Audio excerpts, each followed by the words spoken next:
अब इस चैप्टर का नेक्स्ट टॉपिक है प्रॉफिट एंड लॉस, कि किसी भी चीज पे कोई भी प्रॉफिट या लॉस है तो वो कितना परसेंट है या परसेंटेज दिया हुआ है, तो हमें अमाउंट कैलकुलेट करना है। तो कैसे करेंगे? तो जैसे कोई भी चीज है उसको बनाने में उसकी कुछ कॉस्टिंग आती है।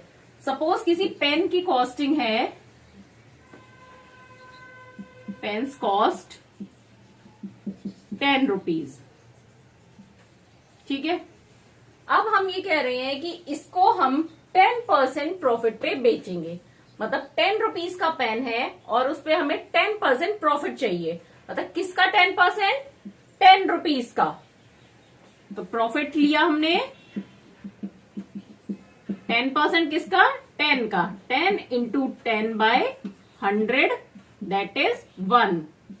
तो 1 रुपीज का हमें प्रॉफिट चाहिए। तो हमारे को कितने में बेचना पड़ेगा?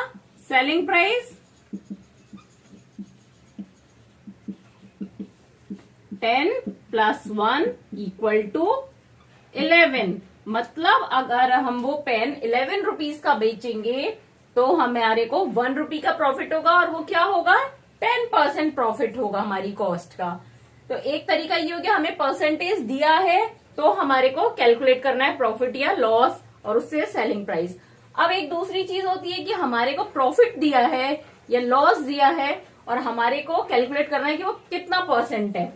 तो सपोज यहाँ पे पेन की कॉस्ट है, पेन्स कॉस्ट, दूसरा पेन है उसकी कॉस्ट है 20 रुपीज, और उसका सेलिंग प्राइस को क्या लिखेंगे? SP, वो है 24 रुपीज, ठीक है। कॉस्ट थी 20 और सेलिंग प्राइस है 24। अब ये बताना है कितना प्रॉफिट या कितने परसेंट प्रॉफिट या लॉस है। तो प्रॉफिट दिख रहा है क्योंकि सेलिंग प्राइस ज्यादा है। प्रॉफिट हुआ 24 - 20 दैट इज 4 रुपीज का। अब 4 रुपीज का प्रॉफिट है। अब प्रॉफिट का परसेंटेज हम किस पे कैलकुलेट करते हैं? कॉस्ट पर, क्योंकि जब हमने चीज बनाई उसके बाद ही तो उसके ऊपर ही तो हम देख रहे हैं कितना प्रॉफिट मिल रहा है हमें। तो प्रॉफिट इन परसेंटेज कितना हो गया? 4 बाय किस पे कैलकुलेट कर रहे हैं? 20 पे। ये हो गया 20%। तो हमारे को अगर पेन की कॉस्ट 20 है और सेलिंग प्राइस 24 है, तो दैट मीन्स हमें 20% प्रॉफिट गेन हो रहा है।